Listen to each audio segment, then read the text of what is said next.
Hello and welcome all of you to my YouTube channel Animals and Pets with Partha. Today I am going to talk to you about David J. Roche of Adelaide, Australia. Well, as many of you know, people who know me and people who have been following me, that I've been an international dog judge for many years. And my international dog judging career, which was supposed to start in 1987, finally got off in 1989. And in 1989, it was a very important, starting for me, because I happened to judge one of the very famous, one of the biggest one-day shows in the world, that is the Adelaide Children's Home Charity Dog Show, which was then run by late W.G. Spilstead. Well, even today, Spilstead is, of course, great Mr. Spilstead is dead and gone, but he has left a foundation, David Spilstead Stadium, where, of course, the dog show is held every year.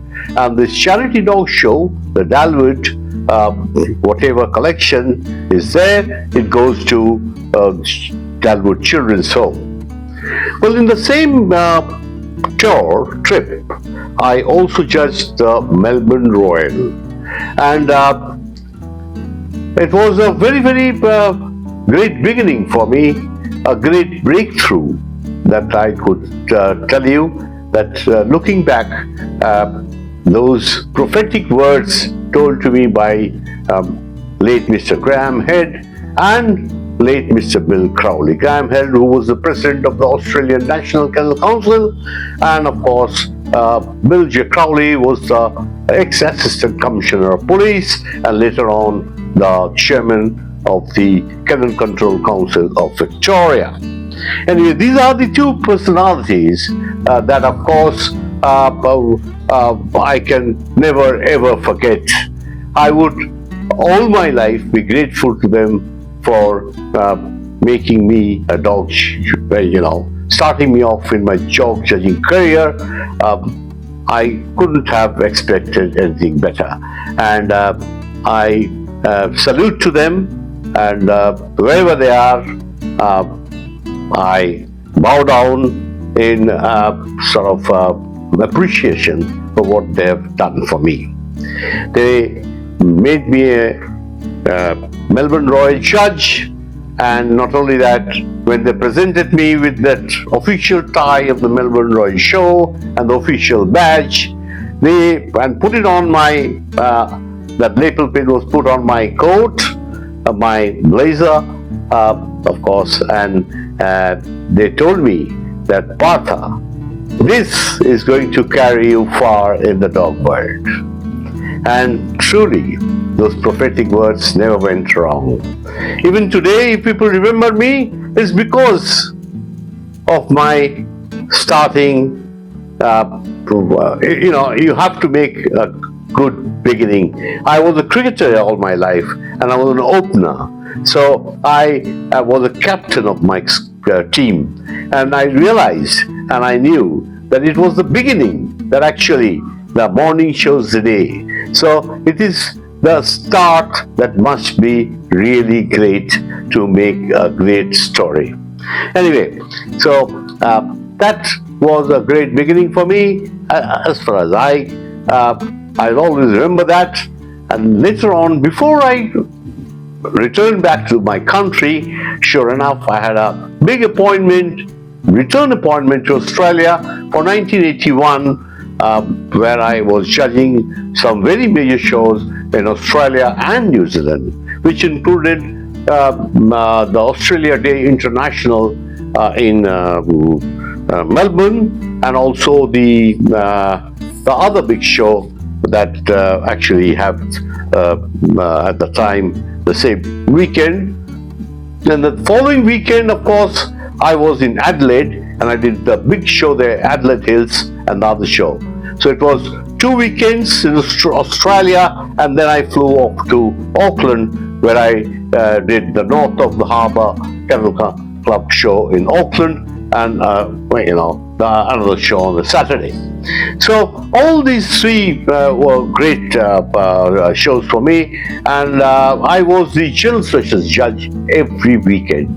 So 3 weekends of judging, 6 shows, and I was general specials of the specials for on Sundays, on 3 consecutive Sundays at the time. Well, so in my visit to Adelaide, which was very, very important, this is where David J. Roche, late David J. Roche, who's what do you call? He was born in 1930 and lived on to 2013. Well, David J. Roche was a very, very great dog judge. He was one of the youngest all-breed dog judges of Australia, and that is one part of him. The other part, of course, he was a great collector of arts from all across the world. And today, his house, the Fermoy house, has been converted into a museum for all his collections that spans over 60 years. So a man who lived up to 83, so 60 years collection is actually assembled in his Fermoy house. And when I went to Adelaide to judge, I was hosted by Ivor Snaith, a very, very respected and senior Australian all-breed judge. He and his good wife Helen were kind enough to have me as their guest in their beautiful house in Adelaide.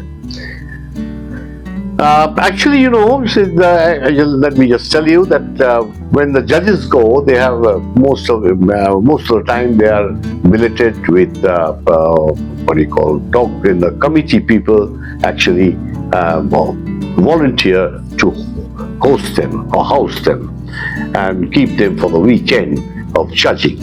And that's the better way of keeping, dog judges. Instead of when you go to, you stay in a hotel, you might, if it's just a weekend, it's all right. But if it's a long week and then a weekend, then you feel nobody's there to attend to you. So if you're in the house, you're at least there with the family. So Ivor was retired, and so was Helen. So they very happily accepted to have me as a guest. So when I went to judge, I was not aware of who David J. Roche was. But once I was there and I judged, and people were all appreciated my judging, then Ivor just came over, he told me that he just got a call from David Roche, who wanted me to be his guest for lunch. And I could have some time with him at his Fermoy house, the house which now is a museum, a world famous museum, and stands in Adelaide. So there I was. I was very excited about this invitation because it was once in a lifetime, to be invited to Fermoy house by no other than David J. Roche, one of the greatest art collector of the world, of course, and Australia. And so I was very, very excited about it. What Ivor told me that David was, he had some great dogs that he always showed. He had a beautiful Kerry Blue imported from England, and he was showing all across, and he was the top winning dog in Australia at that time. But David was not confident because I was a young Indian judge, and it was my second outing there. So he was not sure whether I would be able to recognize the qualities of this great winning dog, and I might just lose that dog, and the dog could have lost to any other dog which was not up to, that Kerry Blue was something special. Of course, it was special. It was a great winning dog, and nobody, but the exhibitors have a choice. They must be confident that the judge is knowledgeable, and then only they will enter their dogs. So David did not enter the dog, as he knew little about me. But when I did well for, the weekend and the previous weekend, so he was curious and he wanted to meet the little Indian. That was me. So that was indeed a great honor. So when I went with Ivor, of course, was my host, and he was my guide, my friend, philosopher and guide during my stay in Adelaide. So he took me to Fermoy house, and wow! Now that you see in that museum, as you sort of log on to, you go to Google and sort of just type David J. Roche and, Fermoy house, you immediately get to that beautiful sort of a museum of one of the greatest collection of art. Mostly, as I would now tell you, that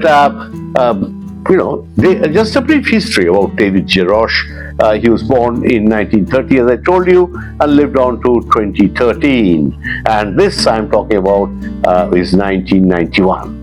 He was a collector for almost 60 years, spent his lifetime developing what has become David Roche's collection. The collection, which spans the 18th and 19th centuries and includes European furniture, ceramics, metalware, clocks, paintings, and is remarkable in its quality and range. It contains many luxury works by leading designers displaying exquisite workmanship, as well as the quirky and the playful, as such reflects the many interest and engaging personality of its creator, David Roche. David Roche Foundation was established in 1999 by David Roche himself to administer his estate and collection, and after his death open his house and collection to the public. Some 3,000 items are on display throughout Fermoy house at the Drudging galleries. The focus of the collection is decorative arts of the 18th and 19th centuries. You can explore the strength of the collection through furniture, ceramics, paintings, sculpture, clocks, textiles, and objects of virtue, primarily from Britain, Russia, and France. Believe me, it was one of the greatest,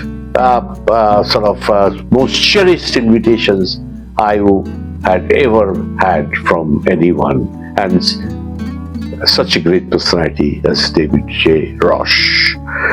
Now coming to his dogs and his kennels, he had in the lawns, he had his beautiful kennels. He had a soundproof kennel because it was this Fermoy house is in the heart of Adelaide, and with so many dogs barking, it disturb the the area, and of course there would be sound pollution and there would be people complaining. So David Roche had done a soundproof kennel where dogs would be put in, and they would of course be exercised outside, and during the daytime when of course they could play and run, and then they would be